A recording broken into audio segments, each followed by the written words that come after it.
The next concept is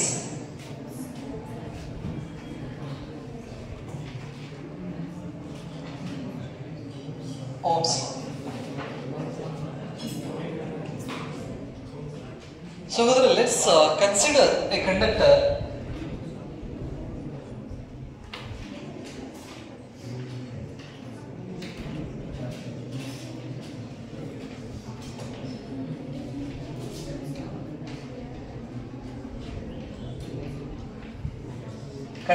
at normal temperature or at room temperature ಅಂತ ನಾವು ಕರೀತೀವಿ.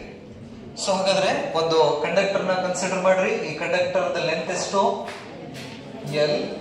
L stands for length of the conductor.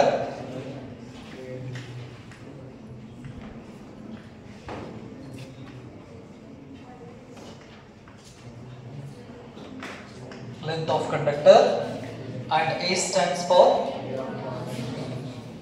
area of cross section.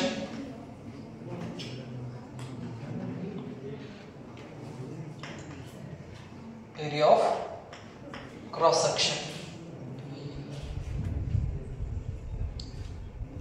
So when we connect a battery or shell to this conductor,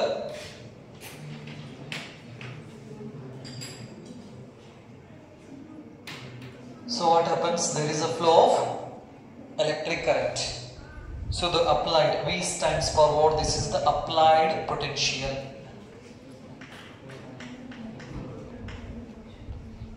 Applied potential. Voltage ಕೂಡ ಅಂತ ನಾವು ಕರೀತೀವಿ. Applied potential ಅಥವಾ ನಾವು voltage ಅಂತ ಕೂಡ ಹೇಳ್ತೀವಿ. ಎಷ್ಟು ವೋಲ್ಟೇಜ್ ಅಪ್ಲೈ ಮಾಡಿವಿ ನಾವಿಲ್ಲಿ? V ವೋಲ್ಟೇಜ್ ನ ಅಪ್ಲೈ ಮಾಡಿ ನೆನಪಲ್ಲಿ.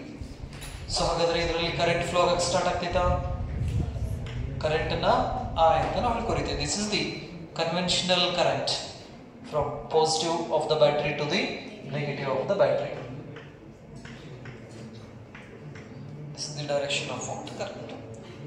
So Ohm's law gives the relation between the potential difference across this conductor and current flowing through it. ಹಾಗಾದ್ರೆ Ohm's law ಅನ್ನೋದು ಎದರ ಮಧ್ಯೆ ನಮಗೆ ರಿಲೇಷನ್ಸ್ ಅನ್ನು ಕೊಡ್ತೈತೆ ಅಂದ್ರೆ ಪೊಟೆನ್ಷಿಯಲ್ ಡಿಫರೆನ್ಸ್ ಅಂದ್ರೆ ವೋಲ್ಟೇಜ್, ನಾವು ಅಪ್ಲೈ ಮಾಡಿದಂತಹ ವೋಲ್ಟೇಜ್ ಮತ್ತು ಆ ಕಂಡಕ್ಟರ್ ದಲ್ಲಿ ಫ್ಲೋ ಆಗ್ತಕ್ಕಂತಹ ಕರೆಂಟ್ ಮಧ್ಯೆ ಇರತಕ್ಕಂತ ರಿಲೇಷನ್ಸ್ ಅನ್ನು ತಿಳಿಸಿಕೊಡೋ ಲಾನ ಯಾವುದು? Ohm's law ಅಂತ ನಾವು ಕರೀತೀವಿ. So this is the basic law which is applicable for simple electrical circuits to analyze a potential difference and current in that circuit. So ಹಾಗಾದ್ರೆ ಈ Ohm's law electrical circuit, simple electrical circuits ಅನ್ನ analyse ಮಾಡಕ್ಕೆ ನಾವು ಇದನ್ನ use ಮಾಡ್ಕೋತೀವಿ. ನೆನಪಿಡಿ, simple electrical circuits ಅಂದ್ರೆ ಒಂದು ಎಲೆಕ್ಟ್ರಾನಿಕ್ ಡಿವೈಸ್, ಒಂದು ಬ್ಯಾಟರಿ, ಒಂದು ಸ್ವಿಚ್, ಈ ತರ ಏನಾದರೂ ಸರ್ಕ್ಯೂಟ್ಸ್ ಇರ್ತಂದ್ರೆ ಇಲ್ಲಿ ನಾವು Ohm's law ನ ಯೂಸ್ ಮಾಡಿಕೊಂಡು ವೋಲ್ಟೇಜ್ ಎಷ್ಟು, ಕರೆಂಟ್ ಎಷ್ಟು ಅನ್ನೋದನ್ನ ನಾವೇನ್ ಮಾಡ್ಬೋದು? ಸ್ಟಡಿ ಮಾಡ್ಬೋದು. So here we consider a conductor in a room temperature. It means what? The temperature remains constant. ಈಗ ರೂಮ್ ಟೆಂಪರೇಚರ್ ದಲ್ಲಿ ನಾನು ಈ ಕಂಡಕ್ಟರ್ ನ ತಗೊಂಡಿರೋದ್ರಿಂದ ಟೆಂಪರೇಚರ್ ಏನಾಯ್ತು? ಇಲ್ಲಿ ಕಾನ್ಸ್ಟೆಂಟ್ ಆಯ್ತು. ಓಕೆ, ನೆಕ್ಸ್ಟ್ ಕಾಪರ್ ವೈರ್ ನ ಕನ್ಸಿಡರ್ ಮಾಡಿವಪ್ಪ ಅಂತ ಹೇಳಿದ್ರೆ the nature of material is also constant. For example ನಾ ಇದನ್ನ ಕಾಪರ್ ತಗೊಂಡಿನಪ್ಪ ಅಂತ ಹೇಳಿದ್ರೆ ಮಟೀರಿಯಲ್ ಕೂಡ ಏನಾಯ್ತು? ಇಲ್ಲಿ ಕಾನ್ಸ್ಟೆಂಟ್ ಆಯ್ತು. ಅಂದ್ರೆ ಎಕ್ಸ್ಪೆರಿಮೆಂಟ್ ಮಾಡಬೇಕಾದಾಗ ರೂಮ್ ಟೆಂಪರೇಚರ್ ದಲ್ಲಿ ಒಂದು ಕಾಪರ್ ವೈರ್ ನ ತಗೊಂಡ್ಬಂದು ಪ್ಲೇಸ್ ಮಾಡಿವಿ. ಅಂದ್ರೆ ಟೆಂಪರೇಚರ್ ಕಾನ್ಸ್ಟೆಂಟ್ ಇದೆ, next nature of the material constant ಇದೆ, ನೆಕ್ಸ್ಟ್ ಸ್ಟ್ರೆಸ್ ಸ್ಟ್ರೈನ್ ಅಂತ ಏನ್ ಕರಿತೇವಲ್ಲ ಅದು ಕಾನ್ಸ್ಟೆಂಟ್ ಇರ್ತೈತಿ, ಪ್ರೆಷರ್ ಕಾನ್ಸ್ಟೆಂಟ್ ಇರ್ತೈತಿ, ಹ್ಯೂಮಿಡಿಟಿ ಕಾನ್ಸ್ಟೆಂಟ್ ಇರ್ತೈತಿ ನೆನಪಲ್ಲಿ. ನೆಕ್ಸ್ಟ್ ಇದ್ರದ್ದು ಲೆಂತ್ ಏನಾದ್ರು ವೇರಿ ಆಗ್ತಾ ಇದೆನಾ? ಒಂದು ಸಣ್ಣ ಪೀಸ್ ತಗೊಂಡಿಲ್ಲ, ಲೆಂತ್ ಚೇಂಜ್ ಆಗೋಂಗಿಲ್ಲ. Next what about the area of cross section? Variation ಏನಾದ್ರು ದಪ್ಪ ಆಗೋದು, ತಳ್ಳಾಗೋದು ಏನಾದ್ರು ಆಗೋಂಗಿಲ್ಲ. ಸೊ ಇವಕ್ಕೆಲ್ಲವೂ ನಾವೇನಂತ ಕರಿತೀವಿ ಅಂದ್ರೆ ಫಿಸಿಕಲ್ ಕಂಡೀಷನ್ಸ್ ಅಂತ ಕರಿತೀವಿ. Physical conditions of the conductor. So ಹಾಗಾದ್ರೆ physical condition. So physical condition ಅಂದ್ರ ಲೆಂತ್ ಬಂತ, ಏರಿಯಾ ಆಫ್ ಕ್ರಾಸ್ ಸೆಕ್ಷನ್ ಬಂತ, ನೆಕ್ಸ್ಟ್ ಟೆಂಪರೇಚರ್ ಬಂತ, ನೇಚರ್ ಆಫ್ ಮಟೀರಿಯಲ್ ಬಂತ, ಪ್ರೆಷರ್ ಬಂತ, ಹ್ಯುಮಿಡಿಟಿ ಬಂತು, ಇವನ್ನೆಲ್ಲವನ್ನು ಸೇರಿಸಿ ನಾವು ಹೇಳ್ತೀವಿ ಫಿಸಿಕಲ್ ಕಂಡೀಷನ್ಸ್ ಅಂತ ನಾವು ಕರಿತೀವಿ. ಅಂದ್ರೆ ಈ ವ್ಯಾಲ್ಯೂಸ್ ಏನಿದಾವಲ್ಲ, length, area, temperature, nature of the material, pressure, ಇವು ಫ್ಲಕ್ಚುಯೇಟ್ ಆಗಬಾರ್ದು, ಕಾನ್ಸ್ಟೆಂಟ್ ಇರಬೇಕು. ಸೊ ಹೀಗಿದ್ದಾಗ ನಾವೇನಂತ ಹೇಳ್ತೀವಿ, the physical condition is remains constant. So mentally, however, this Ohm's law is applicable when the physical condition of a conductor is kept constant. ಹಾಗಾದ್ರೆ ಈ Ohm's law ನಾವು apply ಮಾಡಬೇಕು ಅಥವಾ ಯೂಸ್ ಮಾಡಬೇಕಂದ್ರೆ ಮೊದಲನೇ ಪಾಯಿಂಟ್ ಏನಪ್ಪಾ ಅಂತ ಹೇಳಿದ್ರೆ, ಆ ಕಂಡಕ್ಟರ್ದು ಫಿಸಿಕಲ್ ಕಂಡೀಷನ್ಸ್ ಏನಿರಬೇಕು, ಕಾನ್ಸ್ಟೆಂಟ್ ಇರಬೇಕು ನೆನಪಲ್ಲಿ. And we can't apply this law for very high and very low temperatures. ಇದೇನಿದೆಯಲ್ಲ, ಈ ಓಮ್ಸ್ ಲಾನ ಲೋ ಟೆಂಪರೇಚರ್ ದಲ್ಲಿ ಅಪ್ಲೈ ಮಾಡೋಕ್ಕಾಗೋದಿಲ್ಲ, ಹೈ ಟೆಂಪರೇಚರ್ ದಲ್ಲಿ ಅಪ್ಲೈ ಮಾಡೋಕ್ಕಾಗೋದಿಲ್ಲ ನೆನಪಲ್ಲಿ. ಯಾಕಂದ್ರೆ ಮಟೀರಿಯಲ್ ಬೇರೆ ಬೇರೆ ಬಿಹೇವಿಯರ್ ನ ತೋರಿಸುತ್ತೆ low temperature and high temperature ದಲ್ಲಿ. ಸೊ ಹಾಗಾಗಿ ಇದು ಕಾನ್ಸ್ಟೆಂಟ್ ಟೆಂಪರೇಚರ್ ದಲ್ಲಿ ಮಾತ್ರ ಓಮ್ಸ್ ಲಾನ ಯೂಸ್ ಮಾಡ್ತೀವಿ ನೆನಪಲ್ಲಿ. ಇವೇ ಫಿಸಿಕಲ್ ಕಂಡೀಷನ್ಸ್ ಏನಾದ್ರು ಫ್ಲಕ್ಚುಯೇಟ್ ಆಗತ್ತಂದ್ರೆ ನಾವು ಅದನ್ನ ಅಪ್ಲೈ ಮಾಡಕ್ ಬರೋದಿಲ್ಲ. ಸೊ ಹಾಗಾದ್ರೆ ಓಮ್ಸ್ ಲಾನ ಅಪ್ಲೈ ಮಾಡಬೇಕಂದ್ರೆ ಏನಿರಬೇಕು, ಫಿಸಿಕಲ್ ಕಂಡೀಷನ್ಸ್ ಕಾನ್ಸ್ಟೆಂಟ್ ಆಗಿರಬೇಕು, ಅವಾಗ ಮಾತ್ರ ನಾವು ಓಮ್ಸ್ ಲಾನ ಅಪ್ಲೈ ಮಾಡ್ತೀವಿ. And this one is the experimental law. Ohm's law is an experimental law ಅಂತ ನಾವು ಕರಿತೀವಿ ನೆನಪಲ್ಲಿ. ಈ ಎಕ್ಸ್ಪೆರಿಮೆಂಟ್ಸ್ ಅನ್ನು ಕೂಡ ನಾವು ಲ್ಯಾಬ್ ದಲ್ಲಿ ಮಾಡ್ತೀವಿ ಓಮ್ಸ್ ಲಾ. ಸೊ ಹಾಗಾದ್ರೆ when the physical condition of a conductor is kept constant, the current in this conductor is directly proportional to the applied potential difference across this conductor. ಹಾಗಾದ್ರೆ ಈ Ohm's law ಏನ್ ಹೇಳ್ತೈತೆ ಅಂದ್ರೆ, physical condition of a conductor is kept constant, current is directly proportional to voltage or voltage directly proportional to current. Simple. ಏನ್ ಹೇಳ್ತೈತೆ ಅದು, physical ಈ conductor ಅದು physical conditions ಅನ್ನ ಕಾನ್ಸ್ಟೆಂಟ್ ಇಟ್ಟಾಗ the voltage across the conductor is directly proportional to the current. V stands for what? Potential difference across the conductor, and I stands for current flowing through that conductor. So ಹಾಗಾದ್ರೆ Ohm's law ಹೇಳ್ತೈತಿ, when the physical condition of a conductor is kept constant, the potential difference across the conductor is directly proportional to the current flowing through that conductor. Statement ತಗೊಳ್ಳಿ. ಇದೆಲ್ಲ ಬರ್ತಾ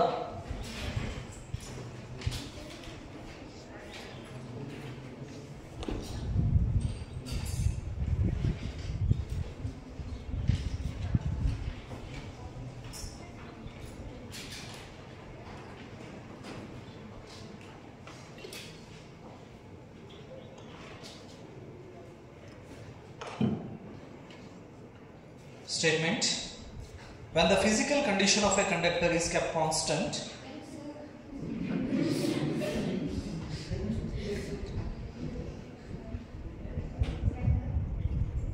ಮುಗಿತಾ?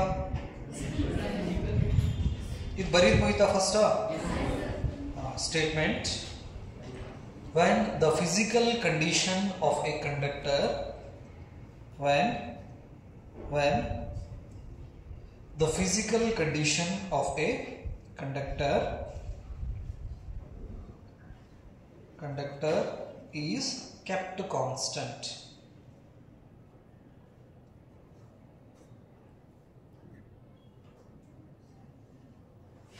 When a physical condition of a conductor is kept constant, a potential difference kept constant, potential difference across the conductor,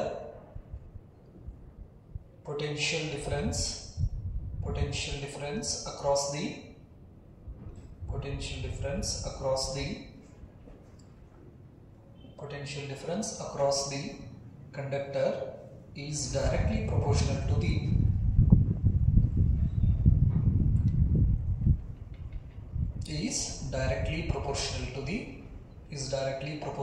the current flowing through the conductor.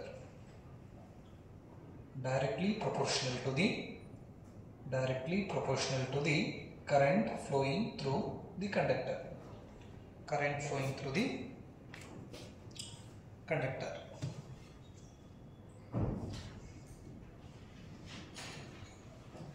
ಬರದ್ರಾ current flowing through the conductor.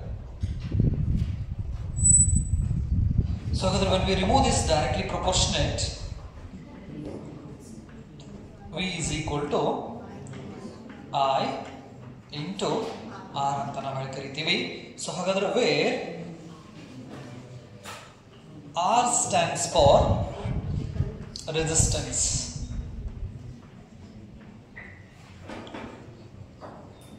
R stands for resistance. ಇದನ್ನ ನಾವು capital R ಇಂದ represent ಮಾಡ್ತೀವಿ resistance ಅನ್ನ. So ಹಾಗಾದ್ರೆ with the help of this expression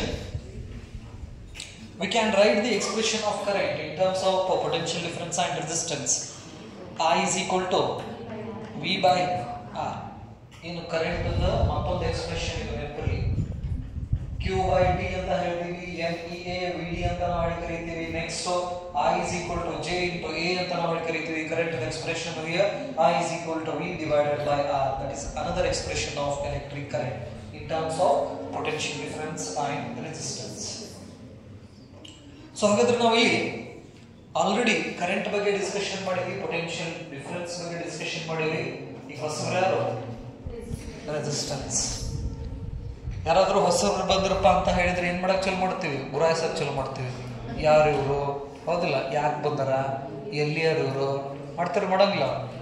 so ಹಂಗೆ ನಾವು ಕಲಿಬೇಕಾದ್ರೆ ಹೊಸಬ್ರು ಯಾರಾದ್ರೂ ಬಂದ್ರಂದ್ರೆ ಅವ್ರದ್ದು ಬೇಸಿಕ್ ಇನ್ಫಾರ್ಮೇಶನ್ ಎಷ್ಟು ಸಾಧ್ಯ ಆಗತ್ತಲ್ಲ ಅಷ್ಟು ಏನ್ ಮಾಡ್ಬೇಕು, ತಿಳ್ಕೋಬೇಕು. ಸೊ ಹಾಗಾದ್ರೆ ಯಾರು ಬಂದ್ರು ಹೊಸಬ್ರು? ರೆಸಿಸ್ಟೆನ್ಸ್. ಸೊ ಹಾಗಾದ್ರೆ with the help of this expression we can write the expression of resistance. R is equal to V divided by I. From this expression the current is controlled by the resistance. If the resistance is high, current becomes low. So ಹಾಗಾದ್ರೆ ಇಲ್ಲಿ voltage constant ಇತ್ತಂದ್ರೆ ಈ current ಅನ್ನ control ಮಾಡೋದು ಅಥವಾ change ಮಾಡುವಂತ ಒಂದು parameter ಯಾವ್ದಪ್ಪ ಅಂತ ಹೇಳಿದ್ರೆ ರೆಸಿಸ್ಟೆನ್ಸ್ ಅಂತ ನಾವು ಕರಿತೀವಿ.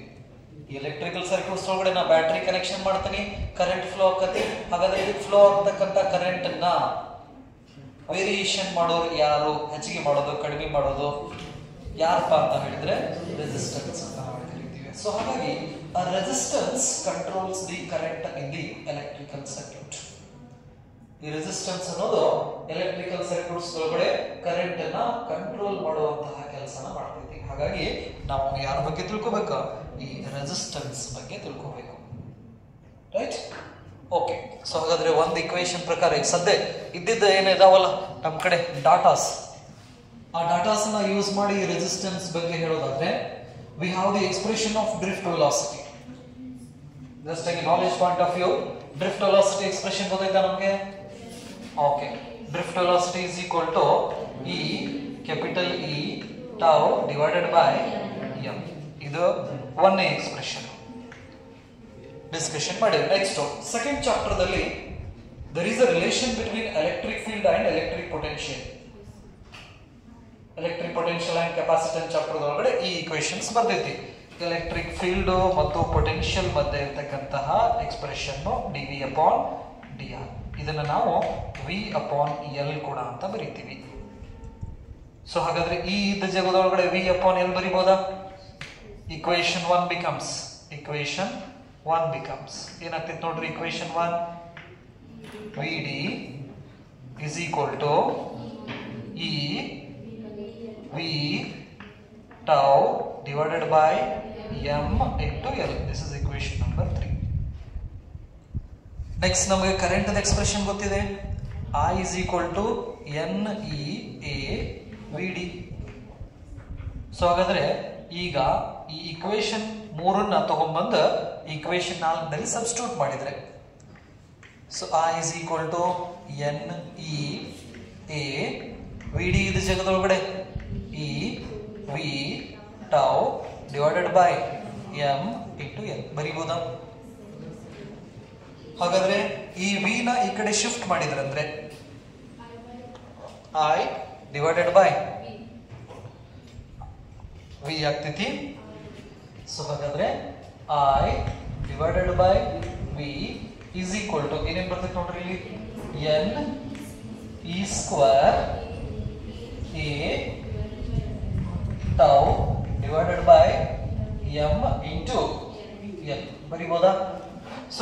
ಆರ್ ಅಂದ್ರೆ ನಮ್ಗೆ ವಿ ಬೈ ಐ ಅಲ್ಲ. ಸೊ ಹಾಗಾದ್ರೆ ಇದನ್ನ ಏನ್ ಬರಿಬಹುದು? V divided by I is equal to M L divided by N E square A tau. So ಹಾಗಾದ್ರೆ ವಿ ಬೈ ಐ ಇದ್ದಲ್ಲಿ ಏನ್ ಬರಿಬಹುದು ನಾವು? ಆರ್ ಬರಿಬಹುದಾ? ಸೊ ಆರ್ ಬರುದು M N E square tau into L divided by. So this is the another expression of resistance. Another expression of resistance. ನೆನಪಿರಲಿ. So ಹಾಗಾದ್ರೆ ಈ ಎಕ್ಸ್ಪ್ರೆಷನ್ಸ್ ದಿಂದ ಆ ರೆಸಿಸ್ಟೆನ್ಸ್ ಅನ್ನೋದು ಯಾವ್ಯಾವ ಪ್ಯಾರಾಮೀಟರ್ಸ್ ಮೇಲ್ಗಡೆ ಹೆಂಗೆ ಡಿಪೆಂಡ್ ಐತಿ ಅನ್ನೋದನ್ನ ನಾವು ಹೇಳ್ಬೋದು. ರೆಸಿಸ್ಟೆನ್ಸ್ ಅನ್ನೋದು ಹೊಸದಾಗಿ ಬಂತಲ್ಲ, ಹಾಗಾದ್ರೆ ರೆಸಿಸ್ಟೆನ್ಸ್ ಅನ್ನೋದು ಎದ್ರ ಮೇಲೆ ಹೆಂಗೆ ಡಿಪೆಂಡ್ ಐತಿ? C M stands for mass of an electron and E stands for what? Charge of an electron. These two terms are fixed. Electron ಅನ್ನು ನಾವು ತಗೊಂಡಿಪ್ಪ ಅಂದ್ರೆ M ಮತ್ತು E ಏನಾಯ್ತು? ಫಿಕ್ಸ್ ಆಯ್ತು. ಹೌದಾ? Next tau stands for what? Relaxation time. It is depends on temperature. tau ಅನ್ನೋದೇನು? Relaxation time ಅಂತ ಕರಿತೀವಿ. ಹಾಗಾದ್ರೆ ಈ ರಿಲ್ಯಾಕ್ಸೇಷನ್ ಟೈಮ್ ಎದ್ರ ಮೇಲೆ ಡಿಪೆಂಡ್ ಇದೆ? ಟೆಂಪರೇಚರ್ ಮೇಲೆ ಡಿಪೆಂಡ್ ಐತಿ ನೆನಪಲ್ಲಿ. ಹಾಗಾಗಿ ರೆಸಿಸ್ಟೆನ್ಸ್ ಟೆಂಪರೇಚರ್ ಮೇಲೆ ಡಿಪೆಂಡ್ ಐತಿ. Next N stands for what? That is the number of charge carriers per unit value. N ಅಂದ್ರೆ number of charge carriers. Free electrons ಅಂತ ಕರೀತೀವಿ. ಕಂಡಕ್ಟರ್ ಬಂದ್ರೆ number of free electrons per unit value, ಇದನ್ನ N ಅಂತ ಹೇಳ್ತೀವಿ. So the number of charge carriers per unit value is different for different material. ಹಾಗಾದ್ರೆ N value ಏನಿದೆಯಲ್ಲ ಬೇರೆ ಬೇರೆ ಮೆಟೀರಿಯಲ್ಸ್ ಗೆ ಬೇರೆ ಬೇರೆನಾಗಿರ್ತೈತಿ. ನೆನಪಲ್ಲಿ ಕಾಪರ್ ಗೆ ಒಂದು ಇರ್ತೈತಿ, ಅಲ್ಯೂಮಿನಿಯಂ ಒಂದು ಇರ್ತೈತಿ, ಸಿಲ್ವರ್ ಗೆ ಒಂದು ಇರ್ತೈತಿ. ಎನ್ ವ್ಯಾಲ್ಯೂ ಅಂದ್ರೆ ಒಂದು ಯೂನಿಟ್ ವ್ಯಾಲ್ಯೂ ಒಳಗಡೆ ನಂಬರ್ ಡೆನ್ಸಿಟಿ ಅಂತ ನಾವು ಕರಿತೀವಿ. ಒಂದರಲ್ಲಿ 100 ಎಲೆಕ್ಟ್ರಾನ್ ಸಿಗಬಹುದು ನಮಗೆ ಯೂನಿಟ್ ವ್ಯಾಲ್ಯೂದಲ್ಲಿ, ಇನ್ನೊಂದರೊಳಗಡೆ 80 ಸಿಗಬಹುದು, ಇನ್ನೊಂದರೊಳಗಡೆ 150 ಸಿಗಬಹುದು. So that indicates what? The nature of the material. So ಹಾಗಾದ್ರೆ resistance nature of the material ಮೇಲ್ಗಡೆ ಡಿಪೆಂಡ್ ಆಯಿತು. ನೆಕ್ಸ್ಟ್ ಟೆಂಪರೇಚರ್ ಮೇಲೆ ಡಿಪೆಂಡ್ ಆಯಿತು. Next depends on length of the conductor and area of cross section. So ಹಾಗಾಗಿ the resistance ಇದು question ಬರೆದ್ರ next heading ಹಾಕೋರಿ resistance.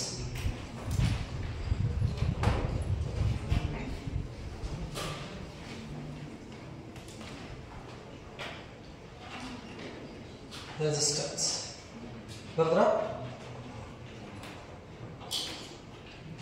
So then when we apply the potential difference across this conductor, due to the electric field, the electron starts to drift towards the positive potential. While these electrons drifting towards the positive end of the conductor, these electrons starts to collide with other electrons or atoms of the conductor are ions. So ಹಾಗಾದ್ರೆ ಈ free electron drift ಆಗಬೇಕಾದ್ರೆ ಕಂಡಕ್ಟರ್ದಲ್ಲಿ ಇನ್ನೊಂದು ಅಟೋಮ್ಗೆ ಡಿಕ್ಕಿ ಹೊಡಿಬಹುದು, ಮತ್ತೊಂದು ಅಯಾನಿಗೆ ಡಿಕ್ಕಿ ಹೊಡಿಬಹುದು. So ಹಾಗಾದ್ರೆ ಈ ಡಿಕ್ಕಿ ಅನ್ನೋದನ್ನ ನಾವೇನಪ್ಪಾ ಅಂದ್ರೆ ದೊಡ್ಡ ದೊಡ್ಡ ಆಬ್ಜೆಕ್ಟ್ ಹೊಡೆದ್ರೆ ಡಿಕ್ಕಿ ಹೊಡೆದ್ರೆ ನಾವು ಆಕ್ಸಿಡೆಂಟ್ ಅಂತ ಕರಿತೀವಿ. ಸಣ್ಣ ಸಣ್ಣ ಅಟೋಮಿಕ್ ಲೆವೆಲ್, ಮಾಲಿಕ್ಯುಲರ್ ಲೆವೆಲ್ಗೆ ಏನಾದರೂ ಡಿಕ್ಕಿ ಹೊಡ್ಯಾಕತ್ತ ಅಂದ್ರೆ ಅವಕ್ಕೆ ನಾವು ಕೊಲಿಷನ್ ಅಂತ ಕರಿತೀವಿ. So whether the frequent collision of free electrons or charge carriers with the atoms or ions of the conductors that opposes the flow of these charge carriers. ಹಾಗಾದ್ರೆ ಈ ಎಲೆಕ್ಟ್ರಾನ್ ಇಲ್ಲಿಂದ ಹಿಂಗೆ ಹೊಂಟದಪ್ಪ ಅಂದ್ರೆ ಆ ಎಲೆಕ್ಟ್ರಾನ್ ಇನ್ನೊಂದು ಅಟಮ್ಗೆ ಹೋಗಿ ಡಿಕ್ಕಿ ಹೊಡಿತಪ್ಪ ಅಂತ ಹೇಳಿದ್ರೆ ಅದರ ವೆಲಾಸಿಟಿ ಏನಾಗಿದೆ? ಕಡಿಮೆ ಆಗ್ತದೆ. Electric current is nothing but what? Flow of charges per unit time ಅಲ್ಲ. ಫ್ಲೋ ಏನಾಗ್ಬಿಡ್ತೈತೆ? ಸ್ಟಾಪ್ ಆಗ್ತೈತೆ.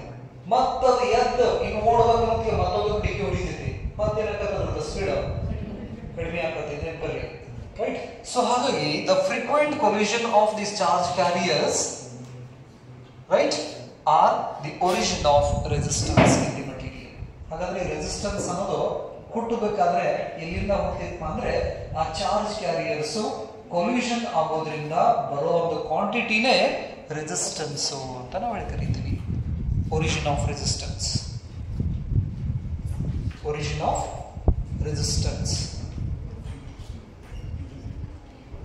origin of resistance. Frequent collision of charge carriers, frequent collision of charge carriers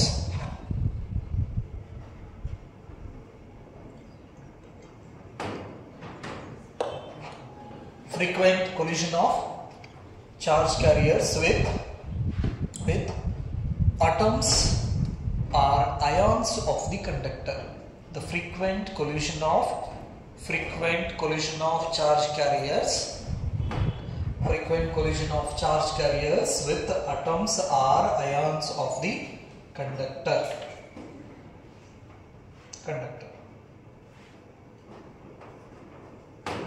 ಇದು ಏನಿದು ಒರಿಜಿನ್, ರೆಸಿಸ್ಟೆನ್ಸ್ ಅದ ಹುಟ್ಟು ಅಂತ ನಾವು ಕರೀತೀವಿ. Origin of resistance. No definition of resistance. ಹಾಗಾದ್ರೆ due to this collision what happens, the flow stops. Or flow ಏನಾಗ್ತೈತಿ, slow ಆಗ್ತಾ ಹೋಗ್ತೈತಿ. Definition of resistance. It is the opposition offered by the resistance ಅಂದ್ರೆ it is the opposition offered by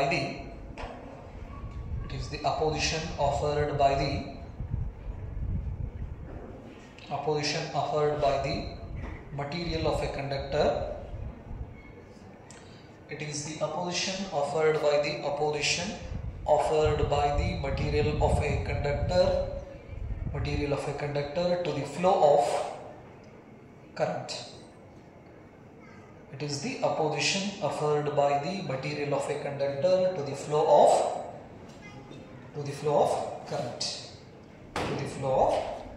ಇದಕ್ಕೆ ಏನಂತ ಕರಿತೀವಿ ನಾವು, resistance ಅಂತ ಕರಿತೀವಿ. ಈ ರೆಸಿಸ್ಟೆನ್ಸ್ ನ ಕ್ಯಾಪಿಟಲ್ ಆರ್ ದಿಂದ ನಾವೇನ್ ಮಾಡ್ತೀವಿ, ರಿಪ್ರೆಸೆಂಟ್ ಮಾಡ್ತೀವಿ. ಸೊ ಹಾಗಾದ್ರೆ ಒಂದು ವೆಹಿಕಲ್ಸ್ ಹೊರಟಂದ್ರೆ ಆ ವೆಹಿಕಲ್ಸ್ ನ ಸ್ಪೀಡ್ ಮಾಡೋದು ರೋಡ್ ಒಳಗಡೆ ರೋಡ್ ಹಂಪ್ಸ್ ಅಂತ ಕರಿತೀವಿ. ನೆನಪಲ್ಲಿ ರೋಡ್ ಹಂಪ್ಸ್ ಬಂದಪ್ಪ ಅಂದ್ರೆ ನಾವು ವೆಹಿಕಲ್ಸ್ ಸ್ಪೀಡ್ ಏನ್ ಮಾಡ್ತೀವಿ, ಜಾಸ್ತಿ ಮಾಡ್ತೀವಿ. ಲಘುನ ಹೋದ್ರ ಏನ್ ಮಾಡ್ತೀವಿ, ಆಟೋಮೆಟಿಕ್ ಸ್ಲೋ ಮಾಡ್ತೀವಿ. ಹಂಗೆ ಈ ಎಲೆಕ್ಟ್ರಾನಿಕ್ ಹೋಗ್ಬೇಕಾದ್ರೆ ಈ ಕೊಲ್ಯೂಷನ್ ಅನ್ನೋದು ಏನ್ ಮಾಡ್ತಾ ಇದೆ, ಎಲೆಕ್ಟ್ರಾನ್ಸ್ ಸ್ಪೀಡ್ ನ ಕಡಿಮೆ ಮಾಡ್ತಾ ಇದೆ. ಹಾಗಾಗಿ ರೆಸಿಸ್ಟೆನ್ಸ್ ಸರ್ಕ್ಯೂಟ್ ಸಿಂಬಲ್ ಅನ್ನ ನಾವು ಹೆಂಗ್ ಕೊಡ್ತೀವಿ ಅಂದ್ರೆ ಹಂಪ್ಸ್ ತರ ಕೊಡ್ತೀವಿ, ಈ ತರ. So this is the circuit symbol of resistance. Normal life ಒಳಗಡೆ ರೋಡ್ ಹ್ಯಾಂಪ್ಸ್ ಹಂಗೆ ವೆಹಿಕಲ್ ಸ್ಪೀಡ್ ಅನ್ನ ಡಿಕ್ರೀಸ್ ಮಾಡ್ತಾವಲ್ಲ, ಹಂಗ ಈ ಎಲೆಕ್ಟ್ರಾನ್ ಸ್ಪೀಡ್ ಅನ್ನ ಕಡಿಮೆ ಮಾಡೋದು ಯಾವುದು, ಅಥವಾ ಫ್ಲೋ ಆಫ್ ಕರೆಂಟ್ ಅನ್ನು ಕಡಿಮೆ ಮಾಡೋದು ಯಾವುದು, ರೆಸಿಸ್ಟೆನ್ಸ್. ಹಾಗಾಗಿ ರೆಸಿಸ್ಟೆನ್ಸ್ ಸರ್ಕ್ಯೂಟ್ ಸಿಂಬಲ್ ಅನ್ನ ನಾವು ಹಂಪ್ಸ್ ತರ ಕೊಡ್ತೀವಿ. ಬರ್ದಾ? ಸೊ ಹಾಗಾದ್ರೆ the general expression of resistance is R is equal to V by I and its SI unit is ohm. Its symbol is like this. ಇದನ್ನ ನಾವು ಏನಂತ ಕರೀತೀವಿ, ಓಮ್ ಅಂತ ನಾವು ಕರೀತೀವಿ. The SI unit of resistance is ohm.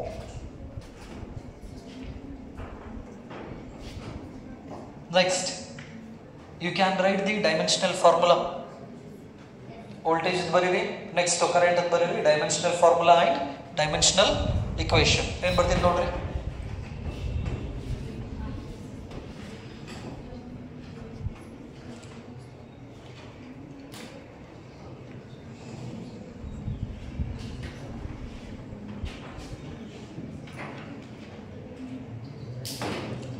m to the power 1, l to the power 2, t to the power minus 3, e to the power minus 2. Dimensional formula ಬರೆಯೋದು m to the power 1, m to the power 1, l to the power 2, t to the power minus 3, e to the power minus 2. So this is the dimensional formula, and resistance is a scalar quantity.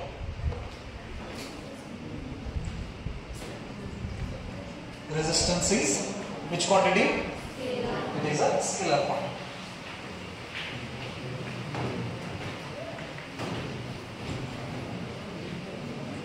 Next, The resistance is depends on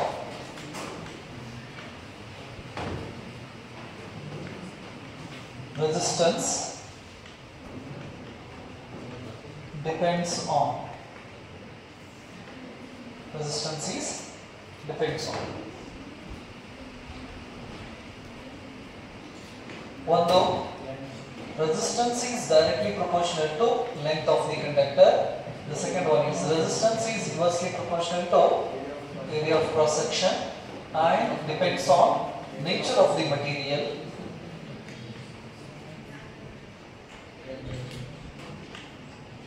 Nature of material and depends on temperature.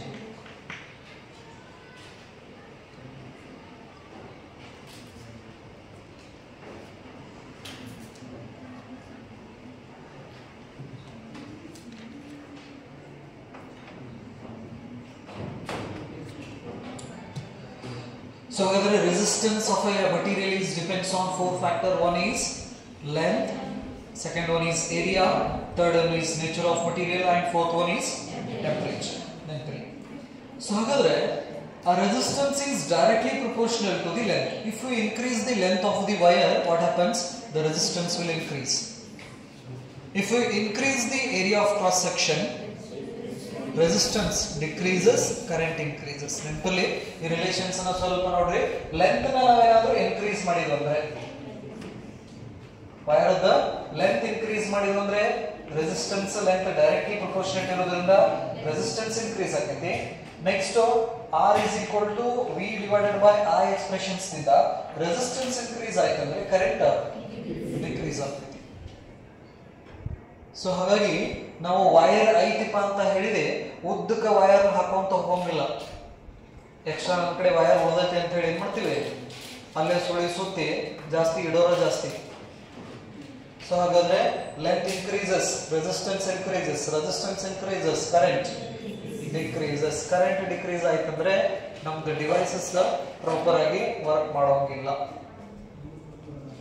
ಜಾಸ್ತಿ ನಾವು ಐತಿಪ್ಪ ಅಂತ ಹೇಳಿ ಕೊಟ್ರೆ ಅದಕ್ಕೆ ಏನ್ ಮಾಡ್ತಾರೆ, electrician ಅಲ್ಲಿಂದ ಬಂತಂದ್ರೆ ಒಂಚೂರು ಒಂದು ಗೇಣ ಚೋಟ ಅಷ್ಟ ಉದ್ಬಿಟ್ಟು ಏನ್ ಮಾಡ್ತಾರ, ಕಟ್ ಮಾಡ್ತಾರ. ಕಟ್ ಮಾಡಿ ಕನೆಕ್ಷನ್ಸ್ ಕೊಡ್ತಾರ. 5 ತಡಿ ಅಂತ ಹೇಳಿ ಒಂದು 2-3 ಮೀಟರ್ ಗಟ್ಟಲೆ ಉದ್ದಕ್ಕೆ ಅಲ್ಲೇ ಬಿಟ್ಟು ಕೊಡೋಂಗಿಲ್ಲ. ನೆನಪಿರ್ಲಿ. Next area of cross section increase ಆಯ್ತಂದ್ರೆ, ನೆನಪಿರ್ಲಿ, area of cross section increase ಆಯ್ತಂದ್ರೆ ರೆಸಿಸ್ಟೆನ್ಸ್ ಡಿಕ್ರೀಸ್ ಆಗ್ತೈತಿ. ರೆಸಿಸ್ಟೆನ್ಸ್ ಡಿಕ್ರೀಸ್ ಆಯ್ತಂದ್ರೆ ಕರೆಂಟ್ ಇನ್ಕ್ರೀಸ್ ಆಗ್ತೈತಿ. ಕರೆಂಟ್ ಏನಾಗ್ತೈತಿ, ಇನ್ಕ್ರೀಸ್ ಆಗ್ತೈತಿ. ಹಾಗಾಗಿ ಥಿಕ್ ವೈರ್ದಲ್ಲಿ ಕರೆಂಟ್ ಜಾಸ್ತಿ ಫ್ಲೋ ಆಗ್ತೈತಿ ಅಂತ ನಾವು ಕರಿತೀವಿ. Right, one point. Next nature of the material. Nature of the material ಅಂತ ಹೇಳಿದ್ರೆ ಎನ್ ವ್ಯಾಲ್ಯೂ. ಎನ್ ವ್ಯಾಲ್ಯೂ ಜಾಸ್ತಿ ಯಾವ ಮಟೀರಿಯಲ್ಸ್ ಒಳಗಡೆ ನಮ್ಗೆ ಸಿಗ್ತಾವಲ್ಲ ಅಂತ ಮಟೀರಿಯಲ್ಸ್ ಅನ್ನ ನಾವು ಇದಕ್ಕೆ ಮಾಡ್ತೀವಿ, ಎಲೆಕ್ಟ್ರಿಕಲ್ ಕರೆಂಟ್ ನ ಫ್ಲೋ ಮಾಡಕ್ಕೆ ಯೂಸ್ ಮಾಡ್ತೀವಿ. ನೆನಪಲ್ಲಿ. ರೈಟ್, ಯಾಕಂದ್ರೆ ಎನ್ ಜಾಸ್ತಿ ಆಯ್ತಪ್ಪ ಅಂತ ಹೇಳಿದ್ರೆ ಆರ್ ಏನಾಗ್ತೈತಿ, ಆಟೋಮೆಟಿಕ್ ಕಡಿಮೆ ಆಗ್ತೈತಿ. ಆ ರಿಲೇಷನ್ಸ್ ಪ್ರಕಾರ ಇಲ್ಲಿ ರಿಲೇಷನ್ಸ್ ಇದೆ, N increases or decreases. So ಹಾಗಾದ್ರೆ ಎನ್ ಇನ್ಕ್ರೀಸ್ ಆಯ್ತಪ್ಪ ಅಂತ ಹೇಳಿದ್ರೆ ಇಲ್ಲೊಂದು ರಿಲೇಷನ್ ಇದೆ, N increases what happens, current increases. So ಹಾಗಾಗಿ the number density free charge carriers, the number density ಯಾವುದರಲ್ಲಿ ಜಾಸ್ತಿ ಸಿಗ್ತದಲ್ಲ ಅದನ್ನ ನಾವು ಗುಡ್ ಕಂಡಕ್ಟರ್ ಅಂತ ಯೂಸ್ ಮಾಡ್ತೀವಿ. For example silver, copper, aluminium. N value ಜಾಸ್ತಿ ಸಿಗ್ತದೆ. Right, next nature of the material ಅಂತ ಹೇಳ್ತೀವಿ. Next temperature. ಸೊ ಹಾಗಾದ್ರೆ ಓಮ್ಸ್ ಲಾನ ನಾವಿಲ್ಲಿ ಕಾನ್ಸ್ಟೆಂಟ್ ಅಥವಾ ನಾರ್ಮಲ್ ಟೆಂಪರೇಚರ್ ದಲ್ಲಿ ಸ್ಟಡಿ ಮಾಡ್ತೀವಿ. ನೆನಪಿರಲಿ, the one of the limitation of this Ohm's law is we can't apply this for a conductor at low and very high temperature. ನೆನಪಿರಲಿ, ಹಾಗಾದ್ರೆ limitations of Ohm's law ಅಂತಂದ್ರೆ ಈ Ohm's ಲಾನ ನಾವು low temperature ಮತ್ತು high temperature ದಲ್ಲಿ ಕಂಡಕ್ಟರ್ಗೆ apply ಮಾಡಕ್ ಬರೋಂಗಿಲ್ಲ ಒಂದು. ನೆಕ್ಸ್ಟ್ ಸೆಮಿ ಕಂಡಕ್ಟರ್ಸ್ಗೆ ಓಮ್ಸ್ ಲಾನ ಅಪ್ಲೈ ಮಾಡಕ್ ಬರೋಂಗಿಲ್ಲ.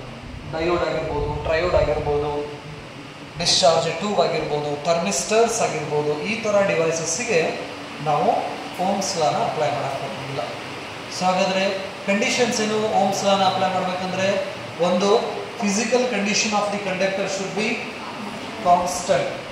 ನೆಕ್ಸ್ಟು ಫಿಸಿಕಲ್ ಕಂಡೀಷನ್ಸ್ನಲ್ಲಿ ಟೆಂಪರೇಚರ್ ಕಾನ್ಸ್ಟೆಂಟ್ ಬಂದ್ಬಿಡ್ತೈತಿ. ಆನಂತರ